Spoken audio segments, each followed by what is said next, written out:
I'll take the inheritance and the house. The old fart is homeless.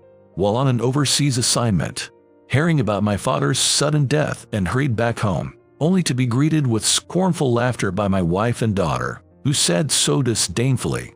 Furthermore, the inheritance from my father, who passed away suddenly, was unilaterally distributed under the control of my wife and daughter, along with my mother, who excessively doted on them. Got it? I had a lot to say, but since my mother, the chief mourner, had decided this was my father's will, there was nothing more I could do. After all, I had not been able to return from my overseas posting for the past several years. During that time, my mother, wife, and daughter were the ones taking care of my father. Although it seemed to be unfair, I also felt sorry, so I agreed to the distribution of the inheritance as dictated by my wife, daughter, and mother. Then, with a heavy heart, I returned to my overseas posting and headed to a specific place. Unbelievably, what my father had left for me in his will was located at my overseas posting. Wow! When I went to that place, I made an astonishing discovery. Moreover, this discovery led to an event that could only be described as a godsend. My name is Keith Anderson, and I'm 50 years old. Apart from being a well-paid office worker in a major entertainment conglomerate, I'm just an ordinary guy in my mid-50s. Currently, I'm living abroad due to my overseas assignment in America, busying myself with the business of buying and selling, primarily immersed in a foreign lifestyle. My work involves dealing with merchandise such as figures and cards modeled after characters from late-night anime, which has recently become popular among young people, as well as video games and other visual media. I assess the types of anime and media mix that appeal to stores and audiences in America and propose sales deals. Therefore, if I don't meet the demands of these overseas fans, I won't be able to earn an income, and more importantly, I won't have food for today or tomorrow. I'd like to say that I'm working hard and overseas for my family back in the United States, but the reality is a bit more complicated. Back in my family home in the United States live two people, Elaine and Ashley.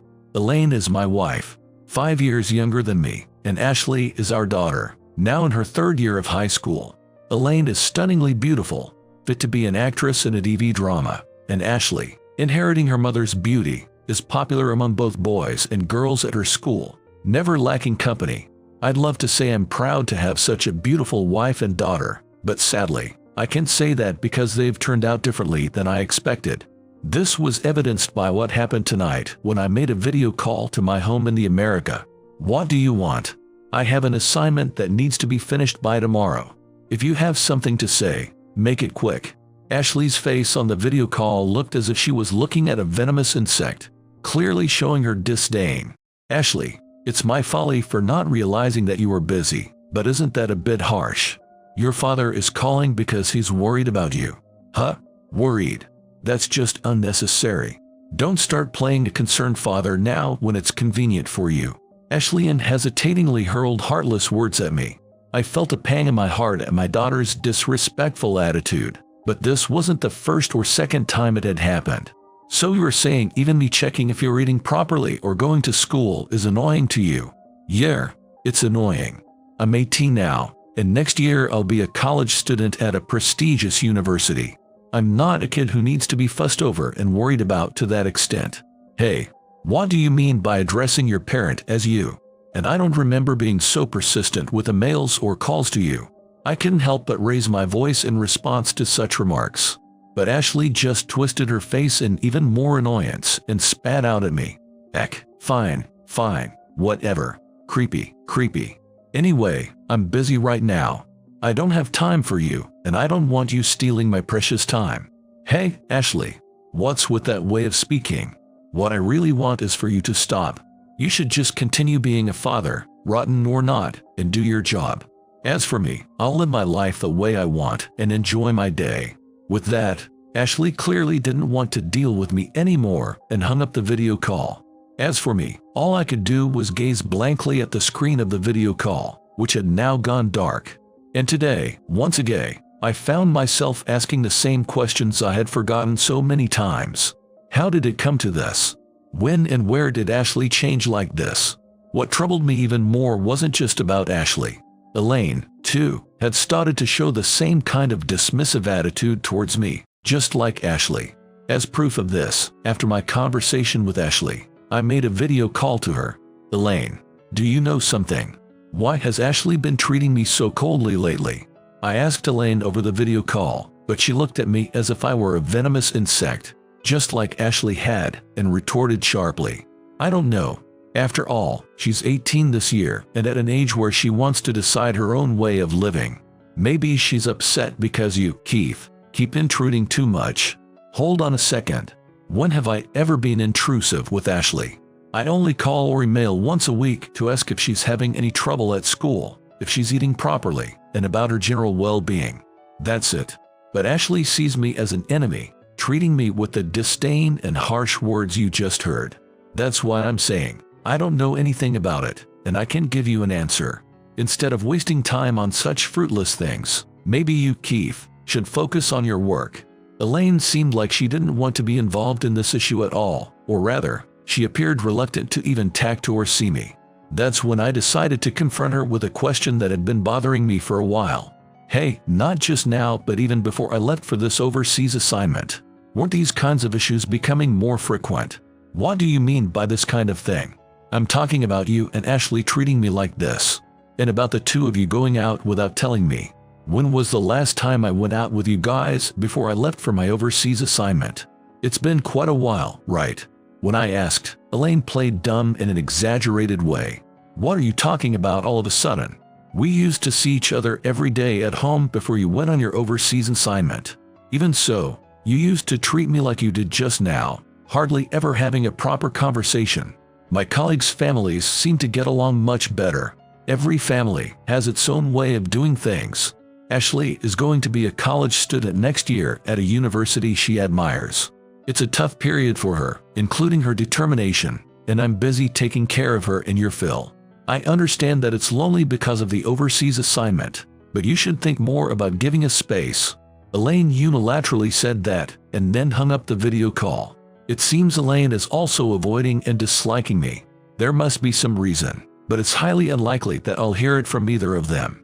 What's also troubling me during this overseas assignment is the matter of my fill. As Elaine mentioned, 6 months ago, my father struck down by cancer and has been living a bedridden life at our family home. The care is mostly provided by my mother and my brother, Kevin's family, who live with them. As an aside, our family home has always been one of disparity. Kevin, being more attractive and better in both academics and sports than me, was adored by our mother. As a result, not only birthday presents and desired items, but even daily meals were special for Kevin, like birthday feasts, while mine were just ordinary. Again, Kevin gets a feast-like meal. What grudge do you have against me? Brother, don't be upset. I'll share half of mine with you. Mom, haven't I told you to stop doing this? Kevin and my father repeatedly tried to stop this preferential treatment stemming from our mother's doting, but she ignored their pleas and continued her favoritism. Unable to bear it anymore, my father placed me under the care of my reasonable grandparents, allowing me to finally live a satisfying life. Even during this time, Kevin kept in touch, worried about me, secretly meeting me away from our mother's eyes, and we have maintained this connection to this day. I found out about my father's cancer through Kevin, and immediately tried to return to our family home with him, but we were turned away at the door by our mother. My brother, Kevin, doted on by our mother, his beautiful wife whom he married, and their 2 adorable children, led a happy life at our family home. My mother probably thought that including me would disrupt this happiness. I tried repeatedly to persuade our mother with Kevin, but she remained adamant, refusing to let me step foot in the house again since I had left, despite our father's arrangements. As I was about to embark on an overseas assignment, I reluctantly had to entrust the care of our father to Kevin. It's okay. I'll take care of Dad and Mom. So, brother, focus on what you need to do and take care of yourself, okay? Got it? I'm sorry, Kevin. The day after entrusting everything to Kevin, I set off abroad. From overseas, I kept in touch with Kevin to check on our father's condition and secretly sent encouraging words and gifts to support him in my own way. But despite my efforts, a devastating event occurred. Brother, Dad, he's gone to a faraway place. What, really? One day, the news was brought to me over a video call from my brother, Kevin. My father had finally succumbed to his illness and passed away. I immediately called my company, explained the situation, got permission for a temporary return home, and quickly boarded a plane back to America. Meeting Kevin at the airport, we got into his car and headed for our family home, which I hadn't seen in years. Kevin, how was Dad in his last moments? Well, it seemed like he passed away peacefully, as if he was just sleeping. Kevin answered my first question in the car, looking down. Knowing that my father had passed away without suffering brought me some comfort. And when Kevin told me that our father had been worried about me until the end, I pondered my regret for not being there in his final moments all the way until we arrived at our family home. Upon arrival, my mother looked at me disapprovingly, but thanks to Kevin's persistent persuasion, I was able to cross the threshold of my home for the first time in years and attend a funeral. However, at the funeral I attended, I was faced with a shocking revelation. A will. Wait a minute, what does that mean? Yeah, I hadn't heard anything about this either. Why did you and Mom prepare something like that right after Dad fell? During the funeral, both Kevin and I were baffled and raised our voices after hearing this from Elaine. Apparently, Elaine and our mother had unilaterally prepared a will about 10 days before our father passed away. Confronted by both me and Kevin, Elaine replied with a nonchalant face, "Well, it's necessary to prepare it in advance to avoid complications later, right? Your Phil was a wealthy man after all. It would be troublesome to have disputes over the inheritance with Keith and Kevin. That's why I thought everything would be smoother with a will." That's true, but why would you prepare a will behind our backs, without telling me or Kevin? Such unilateral actions shouldn't be acceptable, even by you or Mom. Ignoring our further objections, Ashley, standing next to Elaine, smugly said, "So, about the inheritance division decided by Grandma. The money and the family home are to be divided equally between me, Mom, Grandma, and Uncle Kevin. Dad gets the rundown villa overseas. What? The house will be inherited by Mill as Phil's wife, but it seems there will be inheritance tax. And since it's such a large and fine house, the amount will be substantial. We're including that in the division, so we four will split the money equally." What did you say? As Kevin and I widened our eyes in shock, Elaine and Ashley smugly threw these words at us. "Thence means, we're taking the inheritance and the house. And as for old fart, he's left without a house. Keep up the hard work and the remittances from overseas." Their malicious laughter and words nearly rendered Kevin and me speechless. Wait a minute, are you saying Dad really left such a will? Even if it's true, such an unreasonable will shouldn't exist. Kevin, please be quiet. It was Mill and I who took care of Phil. Besides, Ashley is going to be a college student next year, and that costs money. And Keith, you're a hiring employee at a major trading company. You can save as much as you want if you feel like it, so you don't need the money, right? Why does it come to this? It's true that I'm not struggling financially, but it's impossible that Dad would leave a will that blatantly excludes only me. Besides, how much wealth did Dad leave? As I persisted, Elaine showed an exasperated face and started to dismiss me. The rundown villa overseas is in your name, Keith, so you don't have to worry about inheritance tax. Feel free to sell it or demolish it, do whatever you like. Yeah, please feel free. From the malicious laughter and words of Elaine and Ashley, I felt like I was no longer having a conversation with human beings. And I was made to realize that I no longer regarded these two as my wife and daughter. All right, I'll settle for this inheritance. Brother. Kevin looked shocked and tried to stop me, but I shook my head sideways, indicating that it was okay. I had a lot to say, but since my mother, the chief mourner, had decided this was the will, there was nothing more I could do. After all, I hadn't been able to return from my overseas posting for several years. During that time, my father was cared for by my mother, and then by my wife and daughter. Although it felt unfair, I also felt guilty, so I agreed to the distribution of the inheritance as dictated by my wife, daughter, and mother. Then, filled with disappointment, I returned to my overseas posting. At the same time, I took all my belongings from my family home and moved them to an apartment near my workplace abroad. I felt sorry for leaving everything to Kevin, but I couldn't stay with a family so devoid of compassion. For now, I thought about what to do about the divorce later and headed to the villa mentioned in the will. My father was a wealthy man, owning villas not only in America but also abroad. The family home that Elaine, Ashley, and my mother were so keen on inheriting was luxurious, both inside and out, and had facilities for palliative care, making it appear like a mansion. I was aware of all this, but the villa mentioned in the will was located in a surprisingly remarkable place. This is unbelievable. Who would have thought there'd be a villa here? By some twist of fate, the villa was located at my overseas posting. Surprised, I headed straight to the villa upon arriving at my posting location. Upon arriving at the villa, it was indeed as dilapidated as Elaine had laughingly described. It was clear that it hadn't been used for years, perhaps even for decades. This only emphasized the malice Elaine, Ashley, and my mother must have had in relegating it to me. However, my feelings of being subjected to their malice quickly dissipated when I found a letter in the villa's mailbox. The person who finds this letter and the accompanying keys shall inherit whatever is inside this villa as part of my estate. The letter, written in my father's own handwriting, was accompanied by 2 keys inside the mailbox. One of the keys appeared to be for the villa's front door, and it opened the lock. Once inside the villa, I explored a bit and found a descending staircase leading to what seemed to be a basement door. Using the second key, I opened the door and was met with an even more astonishing sight. What is this? The basement held a collection of old paintings, books, sculptures, and ceramics, items that truly deserved to be called antique art. While I had no expertise in antique art, it was clear at first glance that these items were all valuable. After all, my father had hidden them in this decaying villa, secured with double locks, and left a letter effectively bequeathing everything to whoever found them. There could be no doubt about their worth. I immediately called Kevin to share the discovery. What? All that in the basement of Dad's villa? Yes. And you know someone who deals in art, right? I'd appreciate it if you could contact them and bring them here. Got it.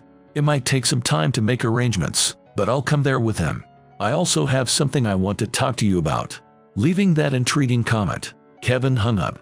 3 days later, he arrived not only with his art dealer friend, but also brought his family with him. Surprised to see Kevin's family at the airport along with his art dealer friend, I couldn't help but be taken aback. What's going on? I thought you were only bringing the art dealer friend I asked for. Yeah, remember I said I had something to talk to you about that day? Well, actually, with a serious expression, Kevin shared another surprising fact to me.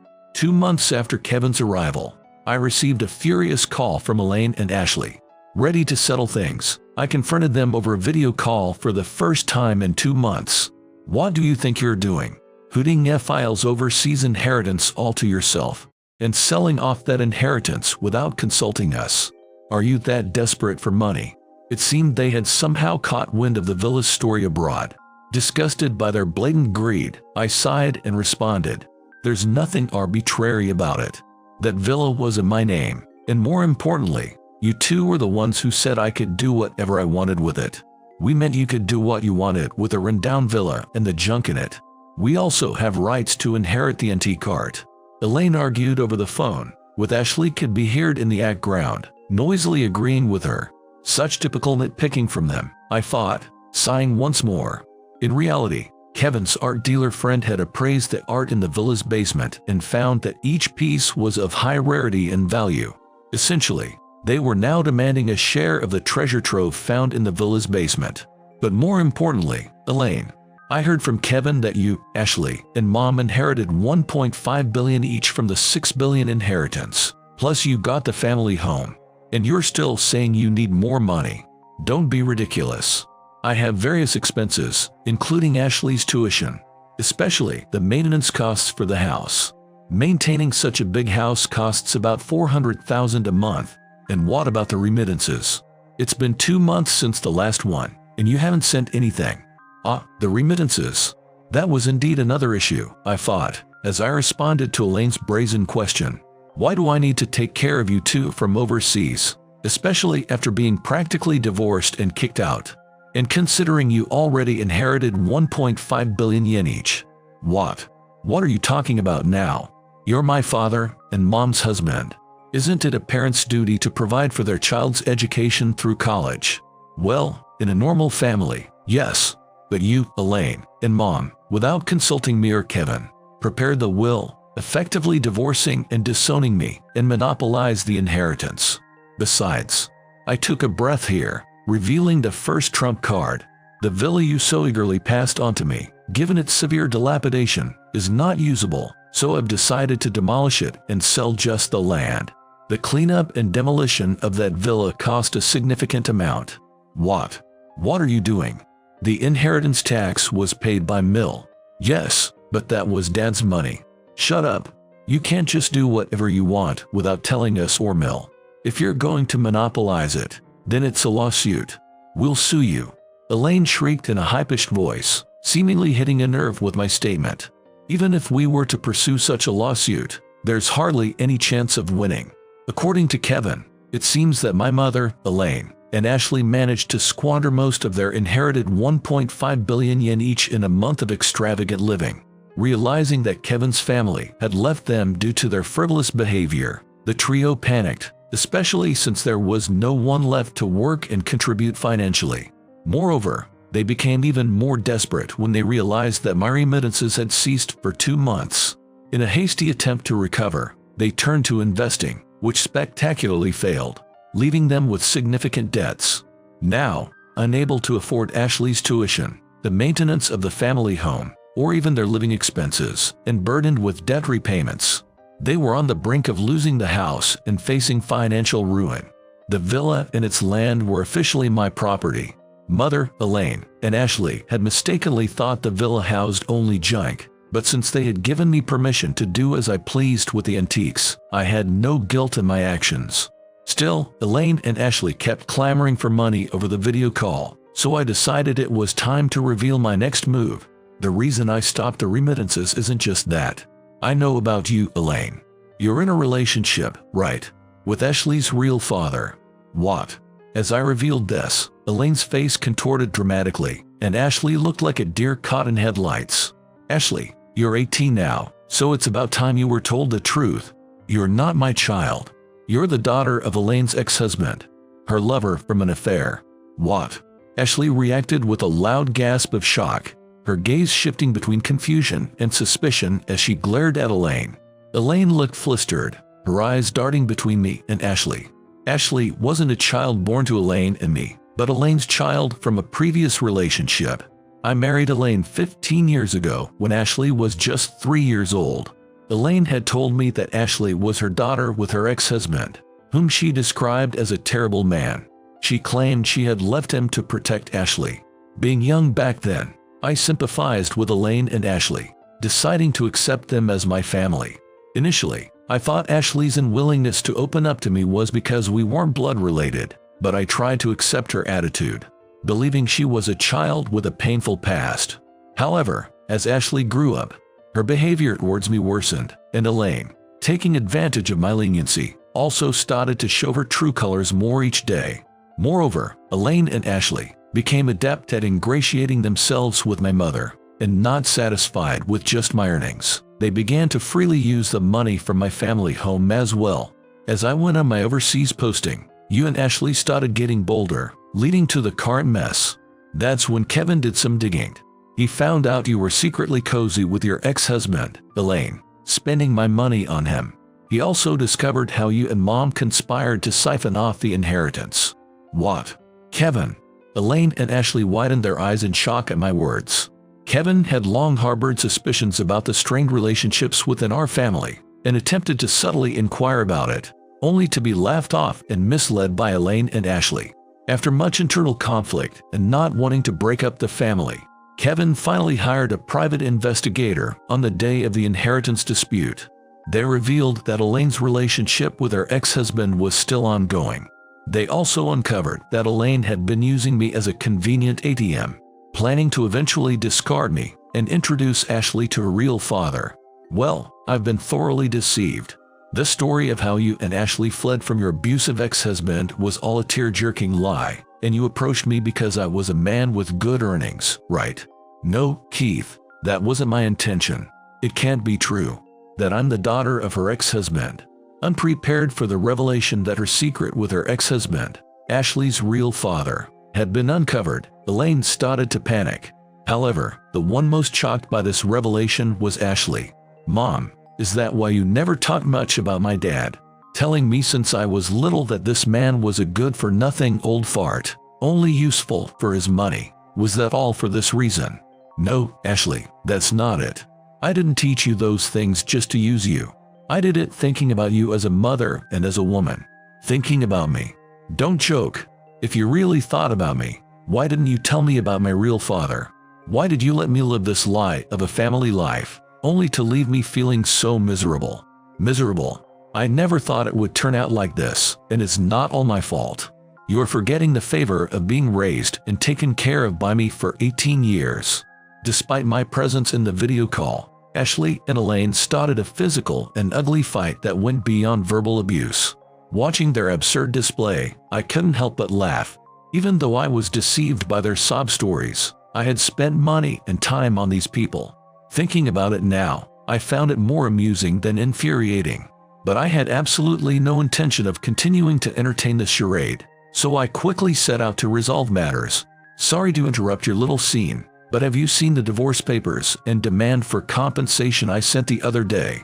The divorce form is already filled out on my part, Elaine.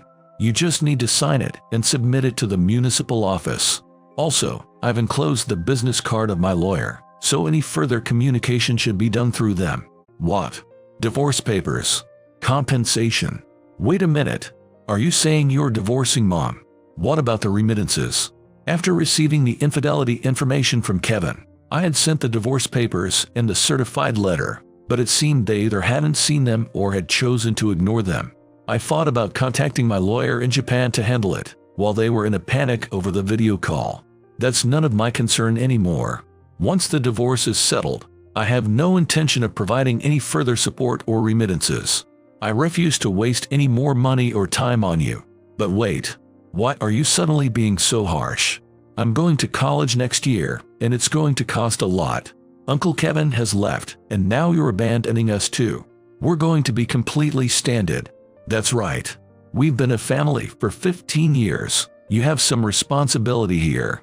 It seems that the words reflection and apology are absent from their vocabulary.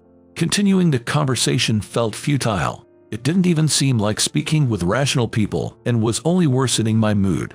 I left them with instructions to communicate through my lawyer, then ended the video call and promptly blocked their phone numbers and emails on my smartphone.